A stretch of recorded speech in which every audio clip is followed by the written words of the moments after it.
साडा मकसद यही है, जे रेलां रोकी जाने आ, पंपां ते बैठे आ या टोल प्लाजिਆਂ ਤੇ बैठे आ, आपां शंभू मोर्चा लाया होया, मकसद यही है सरकार राजसी मजबूरी सरकार दी खड़ी कर दईए, लामबंदी एडी वड्डी कर दईए, सरकार साडे नाल गलबात करन वास्ते टेबल टॉक वास्ते राजी हो जे।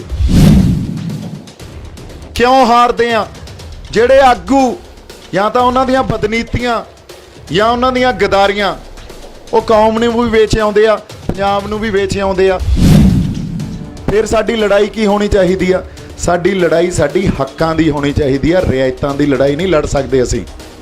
रियायतां दी लड़ाई लड़ांगे तां असीं पंजाब नाल, कौम नाल ते हर उस रूह नाल जिहड़ी इस धरती नाल जुड़ी आ उहदे नाल गदारी करांगे।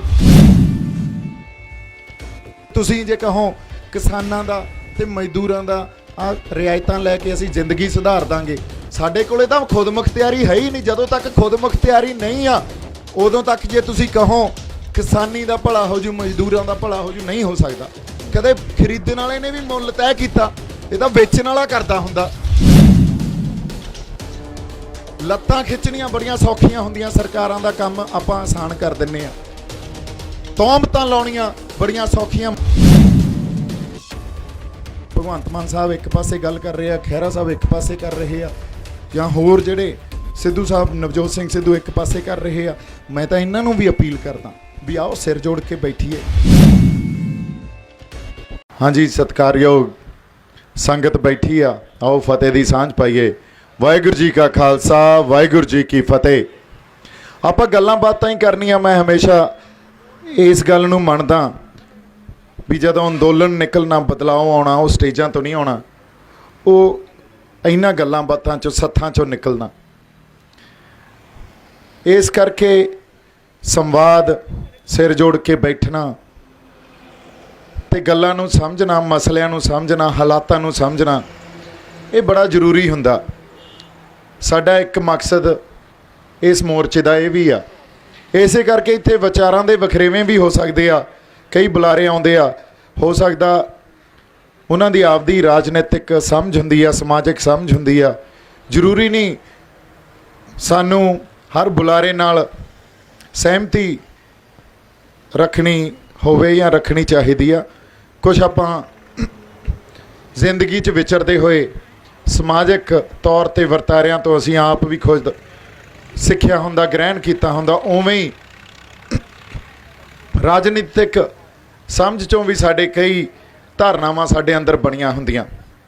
ਪਰ ਇੱਕ ਗੱਲ ਸਮਝਣ ਦੀ ਬਹੁਤ ਜ਼ਰੂਰਤ ਆ, ਜਿਹੜੀ ਅਟੱਲ ਸੱਚਾਈ ਆ ਜਾਂ ਪ੍ਰਮਾਣਿਕ ਤੱਥ, ਉਹਨੂੰ ਕਹਿ ਲਓ ਵੀ ਪ੍ਰਤੱਖ ਹਕੀਕਤ ਆ।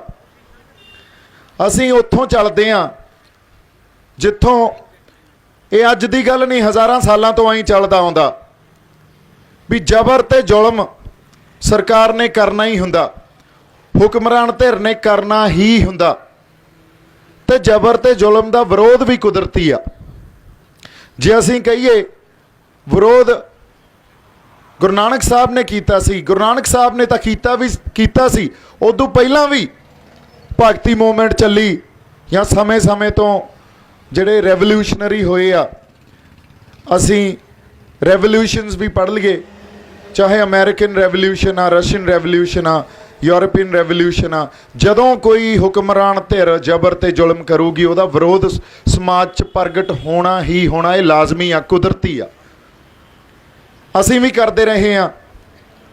ਸਾਡੀ ਆਵਾਜ਼ 550 ਸਾਲ ਪਹਿਲਾਂ ਗੁਰੂ ਨਾਨਕ ਸਾਹਿਬ ਨੇ ਬੁਲੰਦ ਕੀਤੀ, ਜ਼ਬਰ ਤੇ ਜ਼ੁਲਮ ਦਾ ਵਿਰੋਧ ਕੀਤਾ, ਸਿਧਾਂਤਕ ਤੌਰ ਤੇ ਆਤਮਿਕ ਤੌਰ ਤੇ ਨਾਲ।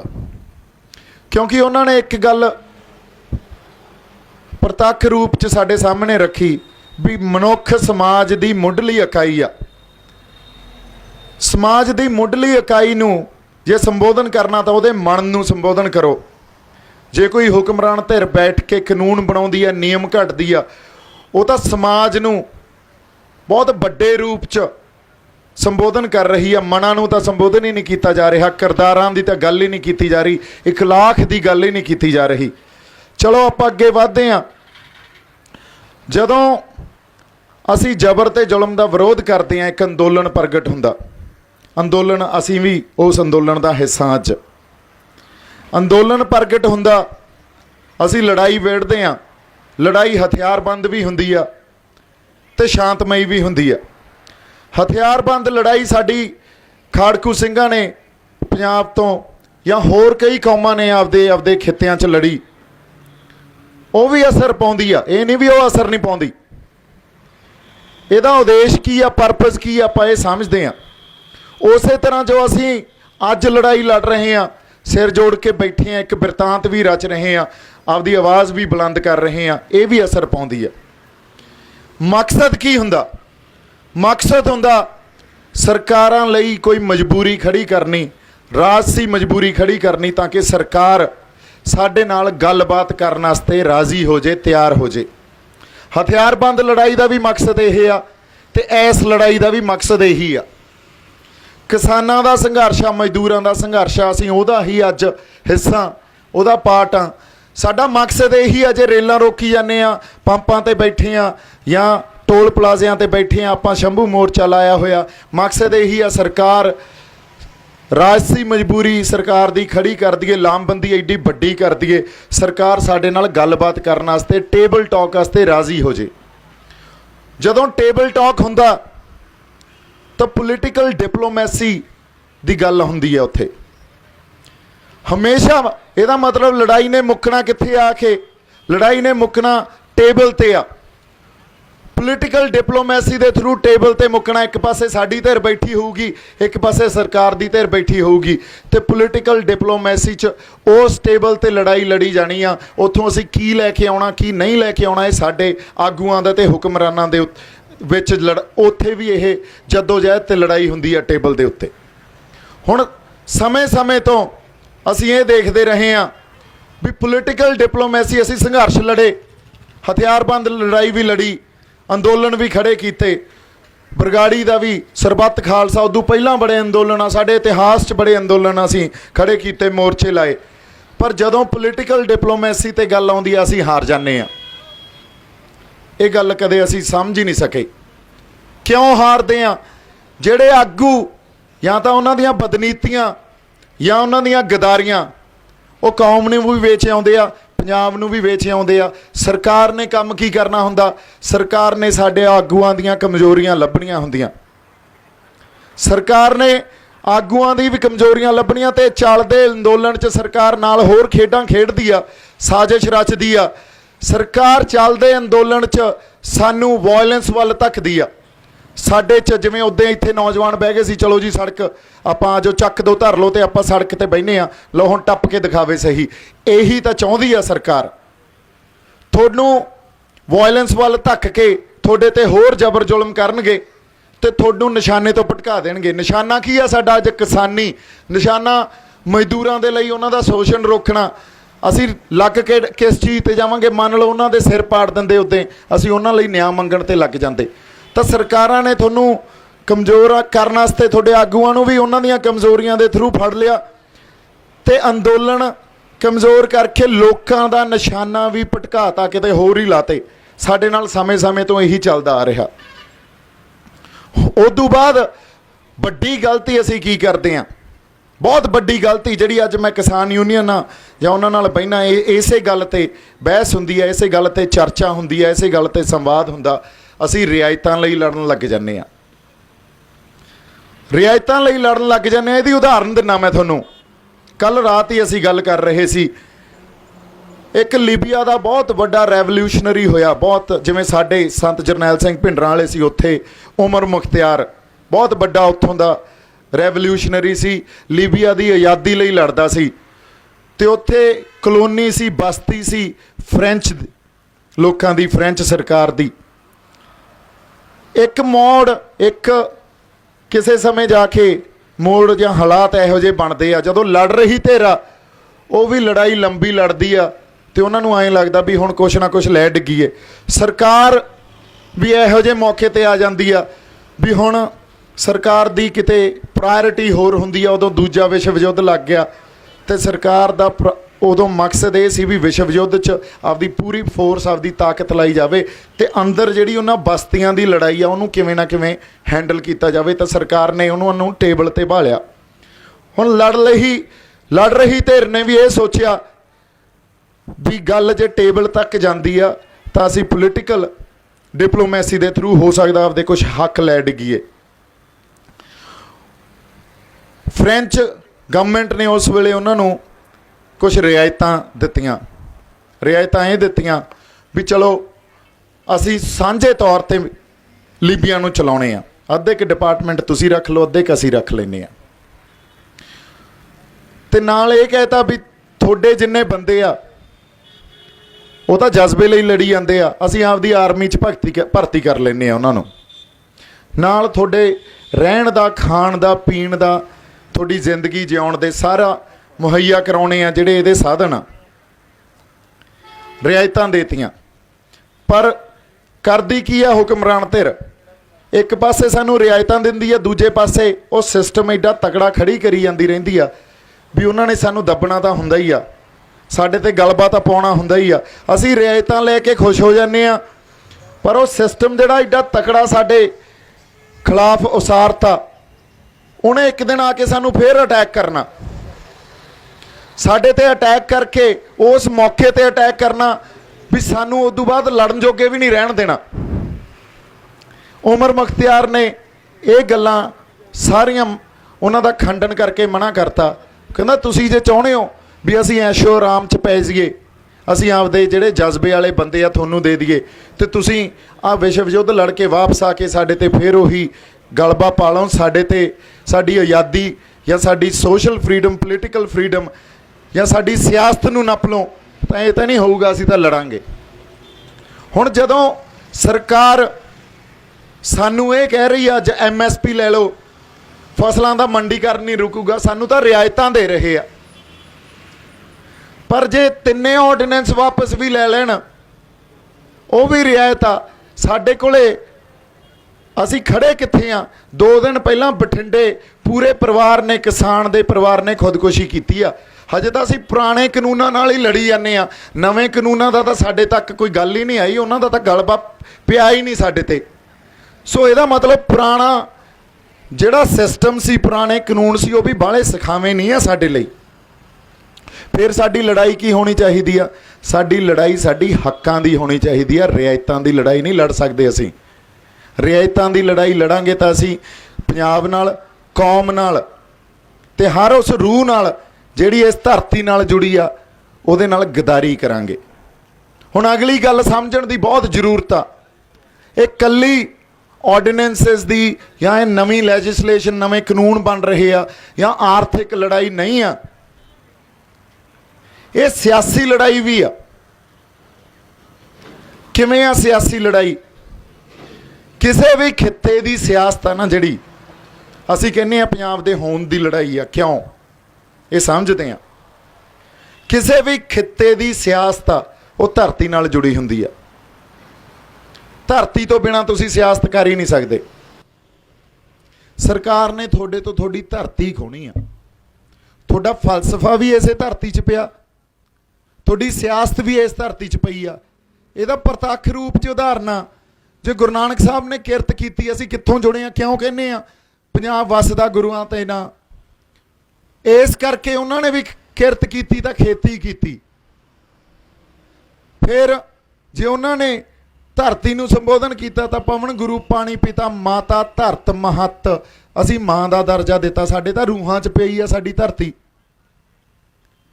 ਅਗਲੀ ਗੱਲ, ਅਗਲੀ ਉਦਾਹਰਨ ਨਵੀਂ ਤੇ ਹੁਣ ਸਾਡੇ ਸਾਹਮਣੇ ਆ। ਮੋਹਾਲੀ ਏਅਰਪੋਰਟ ਬਣਿਆ, ਏਅਰਪੋਰਟ ਲਈ ਜਦੋਂ ਜ਼ਮੀਨ ਅਕਵਾਇਰ ਹੋਈ ਤੇ ਕਿਸਾਨਾਂ ਨੂੰ ਅਕਵਾਇਰ ਕਰਕੇ ਕਈ ਕਿਸਾਨਾਂ ਦੀਆਂ ਸਾਰੀਆਂ ਜ਼ਮੀਨਾਂ ਉਹਦੇ 'ਚ ਆ ਗਈਆਂ। ਉਹਨਾਂ ਨੂੰ ਮੁਆਵਜ਼ਾ ਵੀ ਦਿੱਤਾ, ਮੁਆਵਜ਼ਾ ਤੇ ਉਹਨਾਂ ਨੂੰ 2-2 ਕਰੋੜ ਰੁਪਈਆ ਇੱਕ ਏਕੜ ਦਾ, ਜਾਂ ਹੋ ਸਕਦਾ ਇਦੋਂ ਵੀ ਜ਼ਿਆਦਾ ਮਿਲਿਆ ਹੋਵੇ। ਪਰ ਅੱਜ ਜਿਸ ਕਿਸਾਨ ਕੋਲੇ ਜ਼ਮੀਨ ਨਹੀਂ ਆ ਉਹ ਵੀ ਇਸ ਪ੍ਰੋਟੈਸਟ 'ਚ ਸਾਡੇ ਨਾਲ ਬੈਠਾ। ਇਹਦਾ ਜਵਾਬ ਕਿਉਂ ਆ? ਉਹਨਾਂ ਦੀਆਂ ਜ਼ਮੀਨਾਂ ਲੈ ਲਈਆਂ, ਉਹਨਾਂ ਨੂੰ ਵੀ ਨਹੀਂ ਪਤਾ ਕਿਉਂ ਬੈਠੇ ਆ। ਜੇ ਪੁੱਛੀਏ ਉਹਨਾਂ ਕੋਲੇ ਵੀ ਜਵਾਬ ਹੈ ਨਹੀਂ, ਕੌਨਸ਼ੀਅਸ ਮਾਈਂਡ ਕੋਲੇ ਜਵਾਬ ਹੈ ਨਹੀਂ, ਪਰ ਸਬਕੌਨਸ਼ੀਅਸ ਮਾਈਂਡ ਕੋਲੇ ਜਵਾਬ ਪਿਆ। ਸਬਕੌਨਸ਼ੀਅਸ ਮਾਈਂਡ ਇਹ ਕਹਿੰਦਾ ਵੀ ਮੇਰੇ ਤੋਂ ਮੇਰੀ ਆਜ਼ਾਦੀ, ਮੇਰੀ ਸਿਆਸਤ ਖੋਲੀ, ਮੇਰੀ ਪੋਲੀਟੀਕਲ ਤੇ ਸੋਸ਼ਲ ਫਰੀਡਮ ਖੋਲੀ, ਸਾਡੀ ਧਰਤੀ ਨਾਲ ਜੁੜੀ ਸੀ। इस करके इस एजिटेशन का हिस्सा। कई बारी असी लड़ाई लड़ते हैं, जज्बे नाल लड़ते हैं, वो जज्बा एक प्रगट रूप च तो असी ये समझ लें भी ये जज्बा साडे कोले, पर जे असल जवाब थोड़े तो लेना होवे, तुसीं इत्थे बैठे हो, आपां पंजाब दी सरहद ते बैठे हैं, भी क्यों बैठे हो दसो, थोड़े कोले भी कईयां कोले जवाब नहीं होना। क्यों? थोड़ा कॉन्शियस माइंड लैके आया इत्थे थोनू, पर सब कॉन्शियस माइंड च जवाब पिया। तुसीं उसे सॉवरनिटी, उसे सियासत लई लड़ रहे हो जिहड़ी असीं खड़ी करनी आ। जे अज पंजाब आपदी सियासत नहीं खड़ी कर सकिया, जिथे जड़ पई आ इन्हां लैजिसलेशनस दी, जिथे जड़ पई आ इह कानूनां दी, तां साडा इह अंदोलन ते साडा इह मोर्चा कामयाब नहीं आ। गल समझण दी जरूरत आ, सानू आपदी सियासत खड़ी करनी पैनी आ। क्यों खड़ी करनी पैनी आ? पोलीटिकल डिप्लोमैसी ने तां सानू हराया। असीं अंदोलन पैदा करते हैं, जज्बा पैदा करते हैं, फिर भी करते रहांगे, पर गांह जाके टेबल ते हार जाने आ। क्यों हार जाने आ? साडे कोले साडे आगू ही नहीं आ, जिहड़े हैगे ओ गदार आ। सो जे असीं आपदी सियासत ना खड़ी कर सके आउण वाले समय च, तां पंजाब ने लड़ाई फिर भी नहीं जितनी। पंजाब कोले आपदी सियासत खड़ी करन दा दम होना चाहिदा। हुण उसे च ही साडी खुद मुख्तियारी पई आ। किवें खुद मुख्तियारी पई आ? मैं पूरी खित्ते दी खुद मुख्तियारी दी गल नहीं करदा, एक सिंपल जी उदाहरण दी आपां इत्थे चर्चा कर लैंदे आ। किसानी च जिहड़े बीज सानू मिलदे आ, वो किसी कंपनी सानू वेचदी आ, उहदा मुੱਲ कौन तय करदा? कंपनी वाले। ट्रैक्टर, तवियां, सुहागे, मशीनां बिजाई वास्ते, ये सानू मशीनरी कौन वेचदा? कंपनी वाले। उहदा मुੱਲ कौन तय करदे आ? कंपनी वाले। रेहां स्प्रेयां कंपनियां बेचदियां, उहदा मुੱਲ कौन तय करदा? कंपनी वाले। बिजली पानी सरकारां दिंदियां, मुੱਲ कौन तय करदा? सरकारां, कंपनियां। इसे तरह असी लेबर, वो भी आपदा मुੱਲ आप तय करदियां। असी अनाज पैदा करते हैं, अनाज का मुੱਲ तो कौन तय करदा? सरकार। जिन्हें खरीदना वो साडा मुੱਲ तय कर रहे आ। कित्थे आ खुद मुख्तियारी साडी? ते तुसीं जे कहो किसानां दा ते मजदूरां दा आ रियायतां लैके असीं जिंदगी सुधार दांगे, साडे कोले तां खुद मुख्तियारी है ही नहीं। जदों तक खुद मुख्तियारी नहीं आ, उदों तक जे तुसीं कहो किसानी दा भला हो जू, मजदूरां दा भला हो जू, नहीं हो सकदा। कदे खरीदण वाले ने भी मुੱਲ तय कीता? ये तां वेचण वाला करदा हुंदा। तुसीं असीं जिहड़ा कुछ खरीदना उहदा भी मुੱਲ ਉਹ तय करन, जिहड़ा हुण असीं वेचना उहदा भी मुੱਲ ਉਹ तय करन, ते फिर साडा भला कित्थों हो जू? असीं तां खुदकुशियां ही करनियां ना। फिर हुण ये गल जे फलसफिਆਂ तो भी दूर आ जाइए, जे असीं खित्ते दी खुद मुख्तियारी तो भी दूर आ जाइए, जिहदी गल इंडियन कॉन्स्टिट्यूशन करदी आ, फैडरल स्ट्रक्चर की गल इंडियन कॉन्स्टिट्यूशन करती है। असी कोई अनकॉन्स्टिट्यूशनल गल नहीं कर रहे, पर मैं सिर्फ किसानी तक भी सीमित रहा। साडे कोले तक उत्थे भी खुद मुख्तियारी है नहीं, तो साडियां किसान यूनियनां नूं लड़ना नहीं चाहिए, सानू लड़ना नहीं चाहिए, सानू सिर जोड़ के नहीं बैठना चाहिए। साडा मकसद की आ? फिर साडा मकसद ही खुद मुख्तियारी आ। असी संपूर्ण तौर पर ना सही, अंशक तौर पर तो लईए, एक नैरेटिव, एक बिरतांत तो खड़ा करिए। साडे कोले तो साडे अधिकार भी है नहीं अज, फंडामेंटल राइट्स, मनुखी अधिकार भी है नहीं साडे कोले। फिर किहड़ी इंडियन कॉन्स्टिट्यूशन की गल करते हैं, किहड़े डेमोक्रेटिक स्ट्रक्चर की गल करते हैं असी? सो इस करके लत्तां खिच्चणियां बड़ियां सौखियां हुंदियां, सरकारां दा काम आपां आसान कर दिंने आ। तौमतां लाउणियां बड़ियां सौखियां, माइंड नूं प्रेजुडिस ही करना, वो माइंड ह्यूमन साइकोलॉजी आ, नैगेटिव गल नूं बड़ा छेती फड़दी आ। पर जदों सिर जोड़ के बैठांगे, गल नूं समझांगे, जड़ कित्थे पई आ, उस जड़ नूं पट्टांगे। असीं तां हालातां नूं मुखातम हुन्ने आ देखो मसलिਆਂ नूं मुखातम हुन्ने आ। किवें? अज किसानी का मसला आ गया, असी बह गए। पहला नशियां का मसला सी, उहदे ते बह गए। बेरोज़गारी का मसला सी, उहदे ते बह गए। उदों पानियां का मसला, उहदे ते बह गए।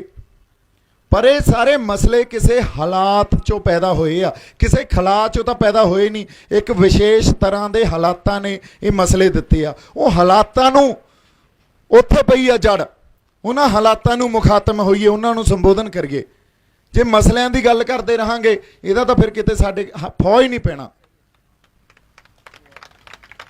ਸੋ ਗੱਲ ਜਦੋਂ ਮੈਂ ਕਿਹਾ ਅੰਦੋਲਨ, ਰੈਵੋਲੂਸ਼ਨ, ਅੱਜ ਸਿਰ ਜੋੜ ਕੇ ਬੈਠਾਂਗੇ, ਇਹਦੇ ਚੋਂ ਨਿਕਲਣਾ, ਸੰਘਰਸ਼ ਚੋਂ ਕੱਢਣਾ ਕੀ ਆ। ਜੇ ਅਸੀਂ ਆਪਦੀ ਇੱਕ ਸਿਆਸੀ ਤੌਰ ਤੇ, ਜਦੋਂ ਮੈਂ ਕਹਿੰਦਾ ਜ਼ਰੂਰੀ ਨਹੀਂ ਹੈ ਲੋਕਾਂ ਨੇ ਦੇਣਾ ਹੁੰਦਾ, ਆਪਦੀ ਸਿਆਸਤ ਖੜੀ ਕਰੀਏ। ਸਿਆਸਤ ਕਿਵੇਂ ਖੜੀ ਅੱਜ ਜਦੋਂ ਅਸੀਂ ਇਹ ਕਿਹਾ ਬੰਦ ਕਮਰਿਆਂ 'ਚ ਫੈਸਲੇ ਨਹੀਂ ਹੋਣਗੇ, ਇਹ ਮੋਰਚਾ ਤਾਂ ਤੁਹਾਡਾ ਮੋਰਚਾ, ਮੇਰਾ ਕੋਈ ਮੋਰਚਾ ਨਹੀਂ ਆ। ਇਹ ਤੁਸੀਂ ਇਹ ਦੇਖੋ, ਜੇ ਜਜ਼ਬਾ ਨਾ ਹੋਵੇ ਮੇਰਾ ਇੱਥੇ ਖੜੇ ਰਹਿਣ ਦਾ ਕੀ ਫਾਇਦਾ। ਤੁਹਾਡਾ ਜਜ਼ਬਾ ਹੀ ਆ।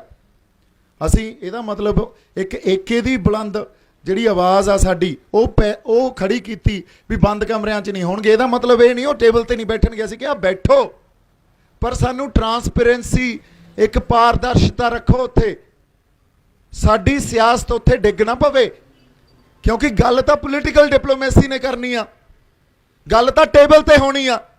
ਜੇ ਤੁਸੀਂ ਉੱਥੇ ਹੀ ਸਾਰਾ ਕੁਝ ਇਕੱਠਾ ਕਰਕੇ ਸਰਕਾਰ ਦੀ ਮਜਬੂਰੀ ਖੜੀ ਕਰਕੇ ਅਸੀਂ ਤੁਹਾਨੂੰ ਟੇਬਲ ਤੇ ਬਾਤਾ, ਤੇ ਟੇਬਲ ਤੇ ਤੁਸੀਂ ਹਮੇਸ਼ਾ ਹੀ ਵੇਚਿਆ ਸਾਨੂੰ। ਅਸੀਂ ਕਿਉਂ ਨਹੀਂ ਕਹਾਂਗੇ ਵੀ ਬੰਦ ਕਮਰਿਆਂ 'ਚ ਫੈਸਲੇ ਨਹੀਂ ਹੋਣੇ ਚਾਹੀਦੇ। ਠੀਕ ਆ, ਕਿਸਾਨ ਆਗੂਆਂ ਨੇ ਸੰਘਰਸ਼ ਲੜੇ ਆ, ਲੰਬੇ ਘੋਲ ਲੜੇ ਆ, ਸਤਿਕਾਰਯੋਗ ਆ, ਉਹਨਾਂ ਨੇ ਡਾਂਗਾਂ ਖਾਧੀਆਂ, ਗੋਲੀਆਂ ਖਾਧੀਆਂ, ਪਰ ਸਾਡਾ ਨਿਕਲਿਆ ਕੀ ਆ। ਸਾਡੇ ਕੋਲੇ ਤਾਂ 17-75 ਸਾਲਾਂ ਦਾ ਇਤਿਹਾਸ ਪਿਆ ਨਾ, ਉਹਨੂੰ ਦੇਖਾਂਗੇ ਕਿ ਤੁਹਾਡੀਆਂ ਡਾਂਗਾਂ, ਸੋਟੀਆਂ ਤੇ ਗੋਲੀਆਂ ਨੂੰ ਦੇਖੀਏ। ਉਹਦੇ ਲਈ ਤੁਹਾਨੂੰ ਅਸੀਂ ਮਾਣ ਸਨਮਾਨ ਸਤਿਕਾਰ ਦੇਵਾਂਗੇ। ਪਰ ਜਦੋਂ ਕੌਮ ਦੀ ਗੱਲ ਆਉਂਦੀ ਆ, ਉੱਥੇ ਕਲੈਕਟਿਵ ਲੀਡਰਸ਼ਿਪ ਦੀ ਗੱਲ ਆਉਣੀ ਚਾਹੀਦੀ ਆ। ਉੱਥੇ ਇੱਕ ਆਗੂ ਦੀ ਗੱਲ ਨਹੀਂ ਕਰ ਸਕਦੇ। ਅੱਜ ਮੇਰੀ ਗੱਲ ਕਰੋਗੇ ਫੇਰ ਖਤਾ ਖਾ ਜਾਾਂਗੇ। ਅਸੀਂ ਤਾਂ ਕਲੈਕਟਿਵ ਲੀਡਰਸ਼ਿਪ ਪੈਦਾ ਕਰਨੀ ਆ। ਕੱਲਾ ਮੈਂ ਕੁਝ ਵੀ ਨਹੀਂ, ਕੱਲੇ ਤੁਸੀਂ ਕੁਝ ਵੀ ਨਹੀਂ। ਕਲੈਕਟਿਵ ਲੀਡਰਸ਼ਿਪ, ਇੱਕ ਬੰਦਾ ਮੰਨ ਲਓ ਦਗਾ ਵੀ ਕਰ ਗਿਆ, ਪਰ ਬਾਕੀ ਤਾਂ ਖੜੇ ਆ ਨਾ। ਬਾਕੀ ਤਾਂ ਉਸ ਇਖਲਾਕ ਤੇ ਪਹਿਰਾ ਦੇ ਰਹੇ ਆ ਨਾ, ਉਹਨਾਂ ਫਲਸਫਿਆਂ ਤੇ ਪਹਿਰਾ ਦੇ ਰਹੇ ਆ ਜਿਨ੍ਹਾਂ ਤੇ ਦੇਣਾ ਚਾਹੀਦਾ। ਸੋ ਮੇਰੀ ਬੇਨਤੀ ਇਹੀ ਆ ਵੀ ਸਾਨੂੰ ਹਜੇ, ਮੈਨੂੰ ਇਹ ਮੇਰਾ ਆਪਦੀ ਸਮਝ ਆ, ਮੈਂ ਗਲਤ ਵੀ ਹੋ ਸਕਦਾ, ਪਰ ਸੰਪੂਰਨ ਤੌਰ ਤੇ ਮਸਲਿਆਂ ਦੀ ਵੀ ਸਮਝ ਨਹੀਂ ਆ ਹਜੇ। ਅਸੀਂ ਲੱਤਾਂ ਖਿੱਚਦੇ ਆ ਇੱਕ ਦੂਜੇ ਦੀਆਂ, ਜਾਂ ਗੱਲਾਂ ਕਰਨੇ ਆ, ਕੋਈ ਉੱਧਰ ਨੂੰ ਤੁਰਿਆ ਫਿਰਦਾ, ਕੋਈ ਉੱਧਰ ਨੂੰ ਤੁਰਿਆ ਫਿਰਦਾ, ਕੋਈ ਉੱਧਰ ਨੂੰ ਤੁਰਿਆ ਫਿਰਦਾ, ਹੋ ਸਕਦਾ ਮੇਰੇ ਵਰਗਾ ਇੱਧਰ ਨੂੰ ਤੁਰਿਆ ਫਿਰਦਾ ਹੋਵੇ। ਐਂ ਤਾਂ ਸਾਡਾ ਫੌਂ ਨਹੀਂ ਪੈਣਾ। ਸਾਨੂੰ ਸਿਰ ਜੋੜ ਕੇ ਬੈਠਣਾ ਵੀ ਪਊਗਾ, ਸੰਵਾਦ ਵੀ ਕਰਨਾ ਪਊਗਾ, ਵਿਚਾਰਾਂ ਦੇ ਵਖਰੇਵਿਆਂ ਨੂੰ ਵੀ ਥਾਂ ਦੇਣੀ ਪਊਗੀ, ਤੇ ਇੱਕ ਕਾਮਨ ਪਲੇਟਫਾਰਮ, ਜਾਂ ਇੱਕ ਜਿਵੇਂ ਅੰਗਰੇਜ਼ੀ 'ਚ ਕਹਿੰਦੇ ਹੋਏ ਹੁੰਦੇ ਆ, we are on the same page, ਕਿਤੇ ਨਾ ਕਿਤੇ ਆਉਣਾ ਪਊਗਾ। ਕਲੈਕਟਿਵ ਲੀਡਰਸ਼ਿਪ ਵੀ ਖੜੀ ਕਰਨੀ ਪਊਗੀ, ਸਾਡੀ ਸਿਆਸਤ ਵੀ ਖੜੀ ਕਰਨੀ ਪਊਗੀ, ਤੇ ਪੰਜਾਬ ਦੀ ਹੋਂਦ ਲਈ ਲੜਨਾ ਪੈਣਾ ਹੁਣ। ਨਹੀਂ ਤਾਂ ਕਬਰਾਂ 'ਚ ਧੱਕੀ ਜਾਂਦੇ ਆ ਉਹ, ਸਾਡੇ ਫਲਸਫੇ ਨੂੰ ਵੀ ਧੱਕ ਰਹੇ ਆ। ਜੇ ਸਾਡੇ ਤੋਂ ਸਾਡੀਆਂ ਜ਼ਮੀਨਾਂ ਲੈ ਗਏ, ਸਾਡਾ ਫਲਸਫਾ ਵੀ ਗਿਆ, ਸਾਡਾ ਸੱਭਿਆਚਾਰ ਵੀ ਗਿਆ, ਸਾਡੀ ਹੋਂਦ ਵੀ ਉੱਥੇ ਹੀ ਪਈ ਆ। ਮੁੜ ਕੇ ਸਭ ਕੁਝ ਖੁਰ ਜਾਣਾ। ਹੁਣ ਸਾਰੀਆਂ ਮਸਲਿਆਂ ਦਾ ਹੱਲ, ਸਾਰੀਆਂ ਸਮੱਸਿਆਵਾਂ ਦਾ ਹੱਲ ਇੱਕੋ ਟਾਈਮ ਵੀ ਨਹੀਂ ਹੋ ਸਕਦਾ, ਇਹ ਵੀ ਗੱਲ ਸਹੀ ਆ। ਸਾਨੂੰ ਪ੍ਰਾਇਰਟਾਈਜ਼ ਵੀ ਕਰਨਾ ਪੈਣਾ, ਪਰ ਪ੍ਰਾਇਰਟਾਈਜ਼ ਕਰਨ ਲਈ ਵੀ ਤਾਂ ਮਸਲਿਆਂ ਨੂੰ ਸਮਝਣਾ ਤਾਂ ਪੈਣਾ ਨਾ। ਕੌਮ ਨੇ, ਪੰਜਾਬੀਆਂ ਨੇ ਬੈਠ ਕੇ ਮਸਲੇ ਤਾਂ ਸਮਝਣੇ ਆ ਪਹਿਲਾਂ, ਫਿਰ ਨਜਿੱਠਣੇ ਆ ਵੀ ਕਿਹੜੀਆਂ ਪਹਿਲਾਂ ਨਜਿੱਠੀਏ, ਫਿਰ ਦੂਜਾ ਕਿਹਨੂੰ ਨਜਿੱਠੀਏ, ਫਿਰ ਤੀਜਾ ਕਿਹਨੂੰ ਨਜਿੱਠੀਏ। ਹਜੇ ਤੱਕ ਤਾਂ ਇੱਕ ਪਾਸੇ ਕੋਈ ਇੱਕ ਲੀਡਰ ਇੱਕ ਮਸਲੇ ਦੀ ਗੱਲ ਕਰਦਾ, ਦੂਜੇ ਪਾਸੇ ਦੂਜੇ ਵਾਲੀ ਗੱਲ ਕਰੀ ਜਾਂਦੇ ਆ। ਭਗਵੰਤ ਮਾਨ ਸਾਹਿਬ ਇੱਕ ਪਾਸੇ ਗੱਲ ਕਰ ਰਹੇ ਆ, ਖਹਿਰਾ ਸਾਹਿਬ ਇੱਕ ਪਾਸੇ ਕਰ ਰਹੇ ਆ, ਜਾਂ ਹੋਰ ਜਿਹੜੇ ਸਿੱਧੂ ਸਾਹਿਬ, ਨਵਜੋਤ ਸਿੰਘ ਸਿੱਧੂ ਇੱਕ ਪਾਸੇ ਕਰ ਰਹੇ ਆ। ਮੈਂ ਤਾਂ ਇਹਨਾਂ ਨੂੰ ਵੀ ਅਪੀਲ ਕਰਦਾ ਵੀ ਆਓ ਸਿਰ ਜੋੜ ਕੇ ਬੈਠੀਏ। ਜੇ ਅਸਲ ਪੰਜਾਬ ਦਾ ਦਰਦ ਰੱਖਦੇ ਹੋ, ਫਿਰ ਕਿਹੜੀ ਹਉਮੈ, ਕਿਹੜੀ ਮੈਂ, ਬੈਠੀਏ ਸਿਰ ਜੋੜ ਕੇ।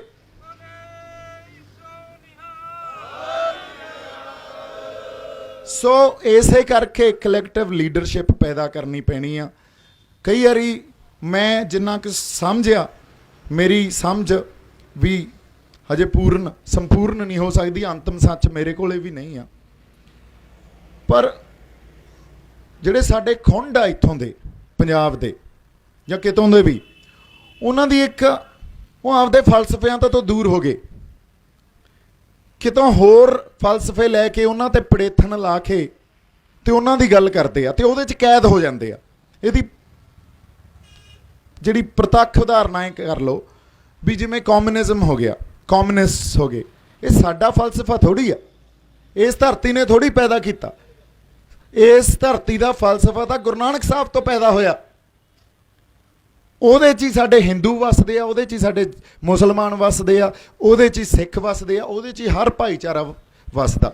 ਅਸੀਂ ਆਪਦੇ ਫਲਸਫਿਆਂ ਨੂੰ ਤਾਂ ਤਿਆਗੀ ਫਿਰਦੇ ਹਾਂ, ਹੋਰਾਂ ਦੇ ਫਲਸਫਿਆਂ ਨੂੰ ਲਿਆ ਕੇ ਇਸ ਧਰਤੀ ਤੇ ਅਸੀਂ ਉਹਦੀ ਲੜਾਈ ਲੜਨ ਲੱਗ ਜਾਂਦੇ ਹਾਂ ਤੇ ਉਸੇ ਫਲਸਫਿਆਂ 'ਚ ਕੈਦ ਹੋ ਜਾਂਦੇ ਹਾਂ। ਫਿਰ ਅਸੀਂ ਗੱਲਾਂ ਕੀ ਕਰਦੇ ਹਾਂ ਵੀ ਸ਼ੰਭੂ ਮੋਰਚੇ ਤੋਂ ਤਾਂ ਯਾਰ ਪਤਾ ਹੀ ਨਹੀਂ ਲੱਗ ਰਿਹਾ ਗੱਲ ਕੀ ਹੋ ਰਹੀ ਆ। ਸ਼ੰਭੂ ਮੋਰਚੇ ਤੋਂ ਸਿਰਫ ਗੁਰੂ ਨਾਨਕ ਸਾਹਿਬ ਦੇ ਫਲਸਫੇ ਦੀ ਗੱਲ ਹੋ ਰਹੀ ਆ, ਇੱਥੋਂ ਦੁਨੀਆ ਦੇ ਹੋਰ ਕਿਸੇ ਫਲਸਫੇ ਦੀ ਗੱਲ ਨਹੀਂ ਕੀਤੀ ਜਾ ਸਕਦੀ, ਨਾ ਹੀ ਹੋਊਗੀ। ਸੋ ਅੱਜ ਇੰਨੀਆਂ ਕੁ ਗੱਲਾਂ, ਇਹ ਗੱਲਾਂ ਹੀ ਸੀ, ਇੰਨੀਆਂ ਕੁ ਗੱਲਾਂ ਆਪਾਂ ਕਰਨੀਆਂ ਸੀ। ਬਾਕੀ ਜਦੋਂ ਪੰਚਾਇਤ 'ਚ ਬੈਠਾਂਗੇ ਹੋਰ ਬੜੀ ਚਰਚਾ ਹੋਊਗੀ, ਬੜਾ ਕੁਝ ਸਿੱਖਣ ਨੂੰ ਮਿਲਦਾ ਤੇ ਬੜਾ ਕੁਝ ਸਿੱਖ ਕੇ ਸਾਡੀ ਸੇਧ ਕੀ ਹੋਣੀ ਚਾਹੀਦੀ ਆ, ਸਾਡੀ ਅੱਗੇ ਅਸੀਂ ਵਧਣਾ ਕਿੱਧਰ ਨੂੰ ਆ, ਇਹ ਪਤਾ ਲੱਗਦਾ। ਇਹਦਾ ਪਰਪਸ ਕੀ ਆ, ਪਰਪਸ ਵੀ ਸਾਡੇ ਕੋਲੇ ਹੈਗਾ, ਜਾਣਾ ਕਿੱਥੇ ਆ ਇਹ ਵੀ ਹੈਗਾ, ਪਰ ਹਜੇ ਮੈਨੂੰ ਲੱਗਦਾ ਅਸੀਂ ਹੱਲ ਵੱਲ ਤਾਂ ਹੀ ਤੁਰਾਂਗੇ। ਇਹ ਇੱਕ ਵੱਡਾ ਸਵਾਲ ਖੜਾ ਹੋ ਜਾਂਦਾ, ਹੱਲ ਕੀ ਆ? ਜਦੋਂ ਸਾਨੂੰ ਸਾਡੇ ਹੱਕ ਹੀ ਨਹੀਂ ਪਤਾ, ਉਦੋਂ ਤੱਕ ਸਾਡੀਆਂ ਮੰਗਾਂ ਨਹੀਂ ਪਤਾ, ਤੇ ਸਾਨੂੰ ਹੱਲ ਕਿੱਥੋਂ ਪਤਾ ਹੋਊ? ਇੰਨੇ ਕਾਲੇ 2 ਦਿਨਾਂ 'ਚ 7 ਦਿਨਾਂ 'ਚ ਕਿੱਥੋਂ ਹੱਲ ਹੋ ਜਾਊਗਾ? ਐਡਾ ਵੱਡਾ ਸਿਸਟਮ ਇੱਕ ਸਾਡੇ ਜਿਹਦੇ ਖਿਲਾਫ ਅਸੀਂ ਲੜਾਈ ਲੜ ਰਹੇ ਹਾਂ, ਉਹਦਾ ਹੱਲ ਕਿੱਥੋਂ ਹੋ ਜਾਊਗਾ? ਜੇ ਕਹੀਏ ਹੱਲ ਦੱਸੋ, ਨਹੀਂ, ਹਜੇ ਬਥੇਰਾ ਕੁਝ ਸਮਝਣਾ ਅਸੀਂ। ਜਦੋਂ ਸਾਡੀ ਸਮਝ 'ਚ ਸੰਪੂਰਨ ਤੌਰ ਤੇ ਜਾਂ ਕਿਤੇ ਜੇ ਐਡਾ ਹੱਲ ਦੀ ਅਸੀਂ ਕੋਈ ਇਲਾਹੀ ਗਿਆਨ ਲੈ ਕੇ ਥੋੜ੍ਹੀ ਬੈਠੇ ਹਾਂ, ਉਹ ਤਾਂ ਸਾਡੇ ਗੁਰੂ ਸਾਹਿਬਾਨਾਂ ਕੋਲ ਸੀ। ਅਸੀਂ ਤਾਂ ਇਹਨਾਂ ਸਮਾਜਿਕ ਵਰਤਾਰਿਆਂ ਤੋਂ ਸਿੱਖਿਆ, ਜਾਂ ਗੁਰੂ ਸਾਹਿਬਾਨਾਂ ਨੇ ਸਾਨੂੰ ਫਲਸਫੇ ਦਿੱਤੇ ਆ। ਸਮਾਜਿਕ ਵਰਤਾਰਿਆਂ ਤੋਂ ਸਿੱਖਿਆ ਹੋਇਆ ਜਿਹੜਾ ਗਿਆਨ ਆ, ਉਹਦੀ ਇੱਕ ਲਿਮਿਟੇਸ਼ਨ ਆ, ਮਨੁੱਖੀ ਬੁੱਧੀ 'ਚੋਂ ਪੈਦਾ ਹੋਇਆ ਗਿਆਨ ਆ, ਉਹਦੀ ਇੱਕ ਲਿਮਿਟੇਸ਼ਨ ਆ। ਤੇ ਇੰਨੀ ਛੇਤੀ ਹੱਲ ਤੇ ਕਿਵੇਂ ਪਹੁੰਚ ਜਾਈਏ? ਸੋ ਇਹ ਬੇਬੁਨਿਆਦ ਕੁਐਸਚਨ ਆ, ਹੱਲ ਵੀ ਮਿਲਣਗੇ ਜਦੋਂ ਅਸੀਂ ਸਿਰ ਜੋੜ ਕੇ ਬੈਠਾਂਗੇ, ਮਸਲਿਆਂ ਨੂੰ ਸਮਝਾਂਗੇ, ਹੱਲ ਨਿਕਲੇ ਆਉਣਗੇ, ਨਿਕਲੇ ਆਉਂਦੇ ਹੁੰਦੇ ਆ। ਮੇਰੇ ਵੱਲੋਂ ਬਹੁਤ ਸਾਰਾ ਪਿਆਰ ਤੇ ਸਤਿਕਾਰ। ਸਤਿ ਸ਼੍ਰੀ ਅਕਾਲ। ਵਾਹਿਗੁਰੂ ਜੀ ਕਾ ਖਾਲਸਾ, ਵਾਹਿਗੁਰੂ ਜੀ ਕੀ ਫਤਿਹ।